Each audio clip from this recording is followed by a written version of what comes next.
Hi friends, welcome to Legal Dice.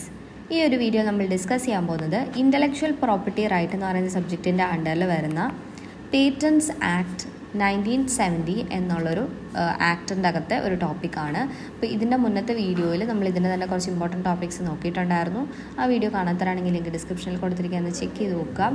ഇതിൽ പറയുന്നതെന്ന് വെച്ച് കഴിഞ്ഞാൽ inventions which are not patentable or what are not inventions. അതായത് ഇപ്പോൾ നമ്മൾ ഇതുവരെയ്ക്കും പറയുന്നതാണ് എന്തൊക്കെയാണ് ഇൻവെൻഷനിൽ വരുന്നത്. ഇവിടെ പറയുന്നത് ഇൻവെൻഷനിൽ വരാത്തത് എന്തൊക്കെയാണ്, അല്ലെങ്കിൽ ഏതൊക്കെ ഇൻവെൻഷനെയാണ് പേറ്റൻറ്റബിൾ അല്ല, അതായത് പേറ്റൻറ്റ് കൊടുക്കാൻ പറ്റാത്തത്.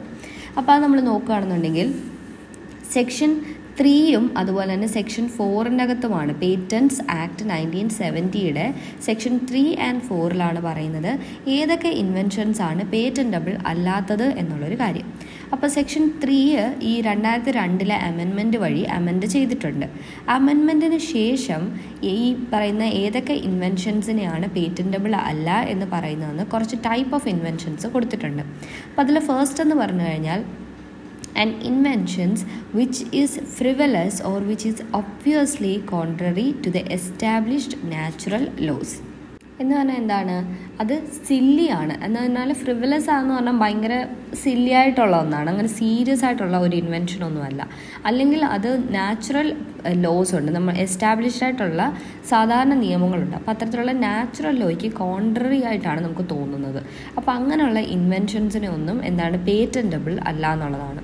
ദെൻ രണ്ടെന്ന് പറയുമ്പം the invention primary or intended use or commercial exploitation of which would be contrary to public order or morality or which causes serious prejudice to human, animal, plant life or health or to the environment. അതായത് അത് ഒന്നെങ്കിൽ നമുക്ക് ആദ്യം തന്നെ നോക്കുമ്പോഴേ ഒരു commercial എക്സ്പ്ലോയിറ്റേഷന് വേണ്ടിയുള്ളതാണ്.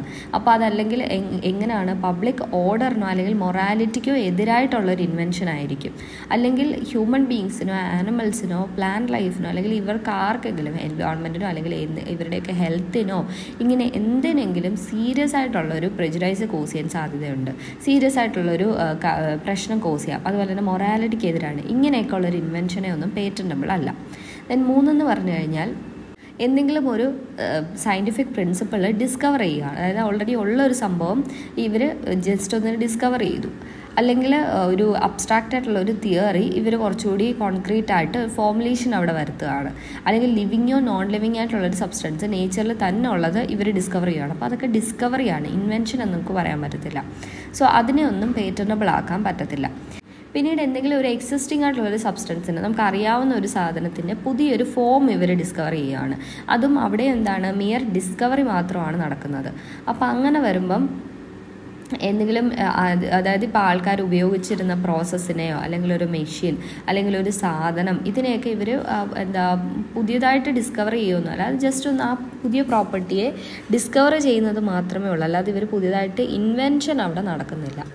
അപ്പോൾ അങ്ങനെയൊക്കെ വരുന്ന സമയത്തും എന്താണ്, ഇത് പേറ്റൻറ്റബിൾ അല്ല. അപ്പം ഇതാണ് മെയിനായിട്ടും സെക്ഷൻ 3 അമെൻമെൻറ്റ് വഴി വന്ന ആ ഒരു പേറ്റൻറ്റബിൾ അല്ലാത്തത് ഏതൊക്കെ ടൈപ്പ് ഇൻവെൻഷനാണ് എന്ന് പറയുന്നത്. ഇനി 3 തന്നെ സെക്ഷൻ 3 സബ്സെക്ഷൻ ഡിക്കകത്ത് പറയുന്നുണ്ട്, for the purpose of this clause, salts, esters, ethers, polymorphs, metabolites, pure form, particle size, isomers, mixture of isomers, complexes, combinations and other derivatives of non-substances shall be considered to be the same substance unless they differ significantly in the properties with regard to efficacy. അപ്പോൾ അതെന്താ പറയുന്നത്, ഇപ്പം ഈ ഒരു 3 subsection ഡിക്കകത്ത് നമ്മൾ പറയുന്നുണ്ട് പുതിയ form ഒരു സബ്സ്റ്റൻസിൻ്റെ തന്നെ അതിൻ്റെ എഫിക്കസിക്ക്, അതിൻ്റെ അറിയപ്പെടുന്ന ആ ഒരു എഫിക്കസിക്ക് മാറ്റമൊന്നുമില്ല, അല്ലാതെ ആ ഒരു സാധനം തന്നെ അറിയപ്പെടുന്ന ഒരു സാധനത്തെ തന്നെ പുതിയതായിട്ട് അതിനകത്ത് എന്തെങ്കിലും ഒരു കണ്ടൻറ് ഉണ്ട് എന്ന് കണ്ടെത്തുകയാണ്. അപ്പോൾ അങ്ങനെയുള്ള സംഭവങ്ങൾ. അപ്പോൾ ആ ഒരു 3 സബ്സെക്ഷൻ ഡി ആണ് നമ്മൾ ആ ലാസ്റ്റ് പറഞ്ഞ പോയിന്റ്. അപ്പോൾ അതിൻ്റെ അകത്ത് വേറെ എന്തൊക്കെ ഉൾപ്പെടുത്താമെന്നാണ് പറഞ്ഞത്, ഇതേപോലെ തന്നെ നമ്മൾ കെമിക്കലി വരുന്ന ഓരോ സോൾട്ടുകൾ, എസ്റ്റേഴ്സ്, ഈതർ ഇങ്ങനെയുള്ള സാധനങ്ങളൊക്കെ ഉണ്ട്, അല്ലെങ്കിൽ ഇതിൻ്റെയൊക്കെ ഡെറിവേറ്റീവ്സിൻ്റെയൊക്കെ കോമ്പിനേഷൻസ് ഒക്കെ വരുന്നുണ്ട്. അപ്പോൾ അങ്ങനെയുള്ള സബ്സ്റ്റൻസ് ഒക്കെ സെയിം ആയിട്ട് തന്നെ കണക്കാക്കത്തുള്ളൂ. ഇപ്പം പുതിയതായിട്ട് എന്തെങ്കിലും ഒരു ചെറിയ ഫോമിൽ മാറ്റം വരുത്തിയതായിട്ട് കണ്ടുപിടിച്ചാൽ പോലും അതിനെ സെയിം സബ്സ്റ്റൻസ് ആയിട്ട് കണക്കാക്കത്തുള്ളൂ. ഈവൻ അവിടെ എന്താണ്, അൺലെസ് അവരുടെ ഒരു സ്പെസിഫിക് പ്രോപ്പർട്ടീസിനൊരു മാറ്റം വന്നിട്ടുണ്ടെങ്കിൽ അതൊരു പുതിയ ഇൻവെൻഷനായിട്ട് കണക്കാക്കാം. അല്ലെങ്കിൽ ഓൾറെഡി എക്സിസ്റ്റിംഗ് ആയിട്ടുള്ളതിന് ചെറിയ ചെറിയ മാറ്റമൊക്കെ വന്നു കഴിഞ്ഞാൽ അതിനെ ആ സെയിം സബ്സ്റ്റൻസ് ആയിട്ട് തന്നെ കണക്കാക്കത്തുള്ളൂ. അപ്പോൾ ഇവിടെ നമുക്ക് ഇതിന് മുന്നത്തെ വീഡിയോയിൽ നമ്മൾ പറഞ്ഞ പോലെ തന്നെ നോർവാറ്റിസ് വേഴ്സസ് യൂണിയൻ ഓഫ് ഇന്ത്യ എന്ന് പറയുന്ന ആ ഒരു കേസ് ഇവിടെ പറയാനായിട്ട് പറ്റും. അവിടെ എന്താ പറയുന്നത് നോക്കിക്കഴിഞ്ഞാൽ സെക്ഷൻ 3 സബ്സെക്ഷൻ ഡിയിൽ പറയുന്ന പോലെ തന്നെ ചില ഇൻവെൻഷൻസിനെയും ഇന്നോവേഷൻസിനെയൊക്കെ പേറ്റന്റ് റൈറ്റ് കിട്ടുന്നത് അല്ലെങ്കിൽ പേറ്റന്റ് പ്രൊട്ടക്ഷൻ കിട്ടുന്നതിൽ നിന്നും ഡിസ്ക്വാളിഫൈ ചെയ്തിട്ടുണ്ട്. അപ്പോൾ അതൊരു സബ്സ്റ്റാൻറ്റീവ് പ്രൊവിഷനായിട്ട് തന്നെ കണക്കാക്കാൻ പറ്റും എന്നുള്ളൊരു കാര്യമാണ് പറയുന്നത്. അപ്പോൾ ആ ഒരു 3 സബ്സെക്ഷൻ ഡി എന്ന് പറയുന്നത് ഒരു സെക്കൻഡ് ടയറാണ്. അതായത് ഈ ഒരു പേറ്റന്റ് പ്രൊട്ടക്ഷന് വേണ്ടി തന്നെ ക്വാളിഫയിങ് സ്റ്റാൻഡേർഡ്സ് നോക്കുന്നതിനുള്ള ഒരു സെക്കൻഡ് ടയറായിട്ട് കണക്കാക്കുക. എസ്പെഷ്യലി എങ്ങനെയുള്ള സാധനങ്ങളിലാണ്, കെമിക്കലി ഉള്ള സബ്സ്റ്റൻസ് അല്ലെങ്കിൽ ഫാർമസ്യൂട്ടിക്കൽ പ്രോഡക്റ്റിലാണ്. അപ്പോൾ ആ 3 സബ്സെക്ഷൻ ഡിയിൽ തന്നെ പറയുന്നത് ഈ ഇത്തരത്തിലുള്ള കെമിക്കൽ സബ്സ്റ്റൻസസിൻ്റെ കാര്യമാണ് മെയിൻലി പറയുന്നത്. സോ അതിനകത്തൊക്കെ എന്താണ്, ഇതിനെ ഈ ഒരു പേറ്റൻ്റൊക്കെ പെർമിറ്റ് ചെയ്യണം എന്നുണ്ടെങ്കിൽ ട്രൂ അല്ലെങ്കിൽ ജീനിയസ് ആയിട്ടുള്ള ഇൻവെൻഷൻസിന്, പക്ഷേ അറ്റ് ദ സെയിം ടൈം എന്താണ്, ഈ റെപ്പറ്റേറ്റീവ് പേറ്റൻറ്റിങ് വരാതിരിക്കാനും കൂടി ഉള്ളതാണ് ആ ഒരു സെക്ഷൻ എന്ന് പറയുന്നത്. അതേ സെയിം കാര്യം തന്നെ ചെറിയ ചെറിയ മാറ്റങ്ങൾ വഴി പുതിയതായിട്ട് വീണ്ടും പേറ്റൻ്റ് റൈറ്റ് അതിനെ പേറ്റൻ്റ് ചെയ്യുന്നത് ഒരു സംഭവം വരാതിരിക്കാൻ വേണ്ടിയിട്ടാണ് അങ്ങനെ ഒരു സെക്ഷൻ കൊണ്ടുവന്നിരിക്കുന്നത്. അപ്പോൾ അതുപോലെ തന്നെ ഒരു നമ്മൾ എന്തെങ്കിലും ഒരു സാധനത്തിന് ഒരു സബ്സ്റ്റൻസ് നമുക്ക് കിട്ടുകയാണ്. എങ്ങനെയാണ് അത് കിട്ടുന്നത്? അതിൻ്റെ അടുത്ത് ഉള്ളൊരു സാധനത്തിൻ്റെ കൂടെ നമ്മൾ വേറെ ഒന്നിനെ ചേർത്തായിട്ട് ആഡ് ചെയ്യുകയാണ്, ഒരു മിക്സ്ചർ നടത്തുമ്പോഴാണ്. അപ്പം അങ്ങനെ വരുമ്പം ആ ഒരു പ്രോപ്പർട്ടിയുടെ കമ്പോണൻസിന് ഒരുപാട് മാറ്റമൊന്നും വരുന്നില്ല. അപ്പം അങ്ങനെ വരുന്ന ഇൻവെൻഷൻസും ഈ ഒരു പേറ്റന്റബിൾ അല്ല എന്നുള്ളൊരു കാറ്റഗറിയിൽ തന്നെ വരുന്നതാണ്. 3 സബ്സെക്ഷൻ ഇയിൽ വരുന്നതാണ്. അത് കഴിഞ്ഞിട്ട് എഫ് നോക്കിക്കഴിഞ്ഞാൽ mere arrangement or rearrangement or duplication of non devices. അറിയപ്പെടുന്ന ഡിവൈസുകളെ ഒന്നുകിൽ അത് ചെറുതായിട്ട് ചുമ്മാ അറേഞ്ച് ചെയ്ത് തന്നെ വെക്കുക, അല്ലെങ്കിൽ ഉള്ള അറേഞ്ച്മെൻറ്റിൽ എന്തെങ്കിലും മാറ്റം വരുത്തുക, അല്ലെങ്കിൽ ഒന്ന് തന്നെ വീണ്ടും സെയിം അതുപോലെ തന്നെ ഡ്യൂപ്ലിക്കേറ്റ് ചെയ്ത് ഒന്നും കൂടെ ക്രിയേറ്റ് ചെയ്യുക.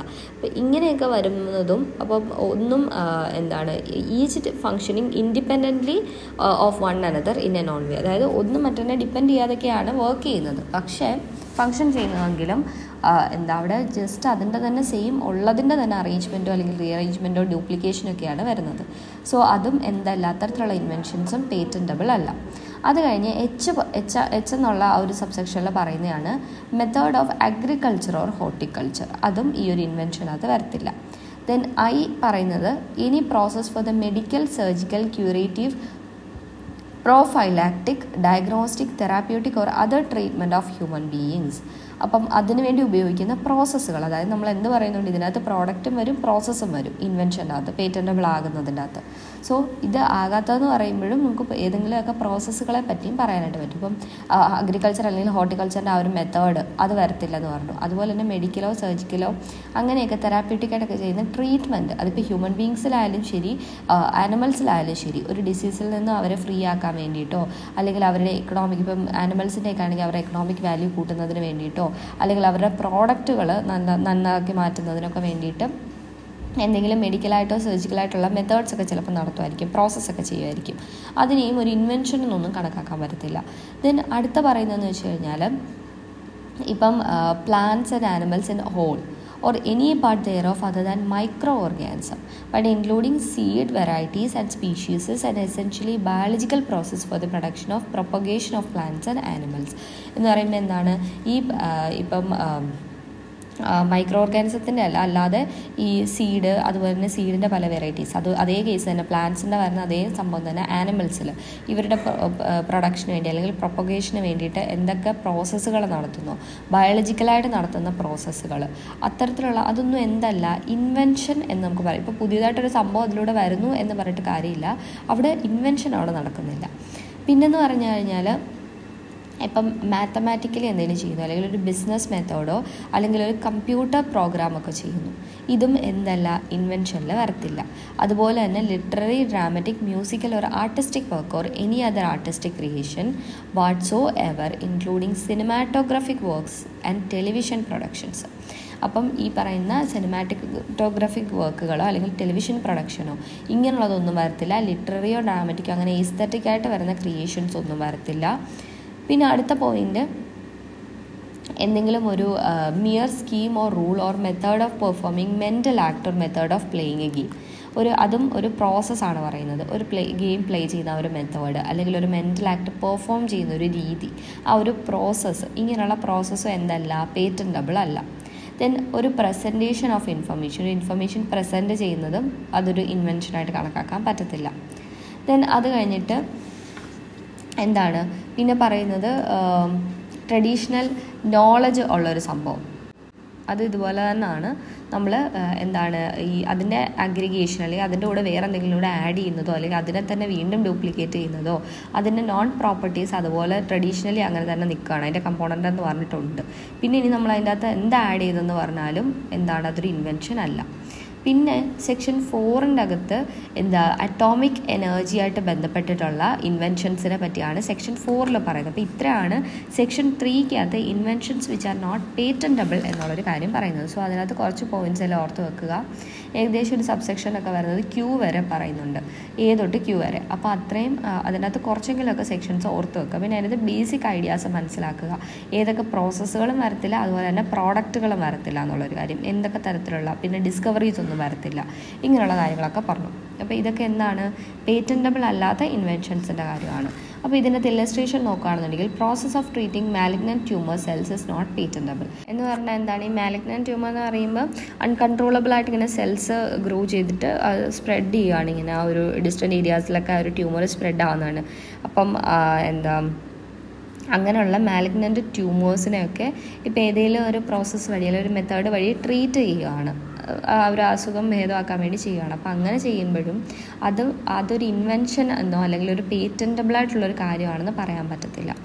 ദെൻ അടുത്തൊരു ഇല്ലസ്ട്രേഷൻ പറയുകയാണ്, a system for aiding hearing was not considered a method of treatment and was granted a patent.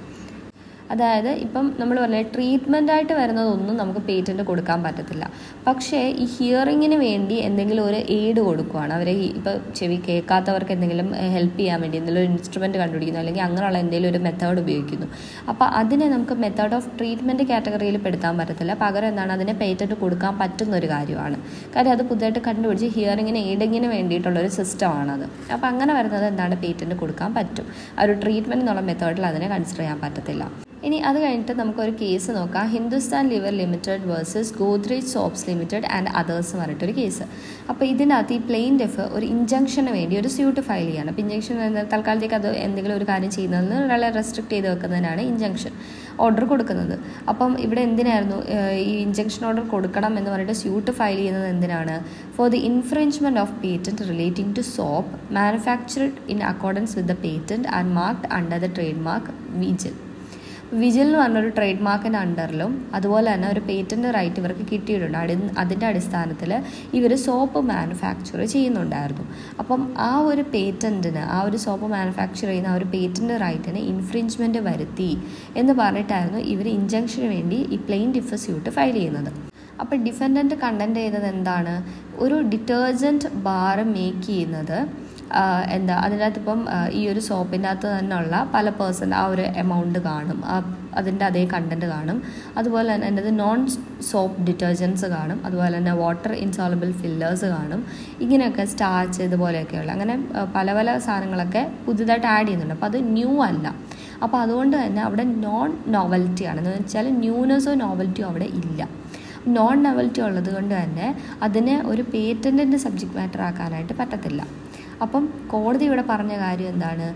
Mere അറേഞ്ച്മെൻറ്റിനെയോ അല്ലെങ്കിൽ റീ അറേഞ്ച്മെൻറ്റിനെയോ ഒരു non devices of each functioning independently on one another. അത് നമ്മളിതിന് മുന്നേ പറഞ്ഞൊരു പോയിൻ്റാണ്. അപ്പം അതായത് ഒന്ന് മറ്റേതിനെ കണക്റ്റഡ് ആകാതെ ഇൻഡിപെൻഡൻ്റ്ലി വർക്ക് ചെയ്യുന്നൊരു സംഭവം. അപ്പോൾ അങ്ങനെയുള്ള നോൺ ഡിവൈസസിനെ അറേഞ്ച് ചെയ്യുകയോ റീ അറേഞ്ച് ചെയ്യുകയോ ചെയ്തു കഴിഞ്ഞാൽ അത് എന്തല്ലെന്ന് പറയുന്നുണ്ട്, അത് ഇൻവെൻഷൻ ആക്കാൻ പറ്റത്തില്ലെന്ന്. അപ്പോൾ ഈ ഒരു കേസിനകത്തും കോടതി അത് തന്നെയാണ് പറഞ്ഞത്. അതൊരു നോൺ വേയിൽ ആക്ട് ചെയ്യുന്നുണ്ട്, അപ്പോൾ അത് ഇൻവെൻഷനായിട്ട് കണക്കാക്കരുത്.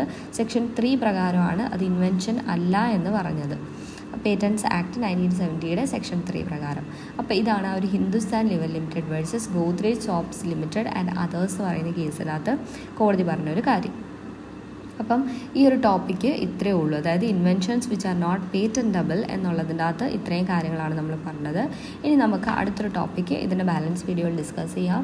സോ ഫ്രണ്ട്സ്, നിങ്ങൾക്ക് ഈ ഒരു വീഡിയോ യൂസ്ഫുൾ ആയെന്ന് തോന്നുകയാണെന്നുണ്ടെങ്കിൽ ലൈക്ക് ചെയ്യുക, നിങ്ങളുടെ ഫ്രണ്ട്സിനോട് ഇത് ഷെയർ ചെയ്ത് കൊടുക്കുക, ആൻഡ് ഈ ചാനൽ മറക്കാതെ സബ്സ്ക്രൈബ് ചെയ്യുക.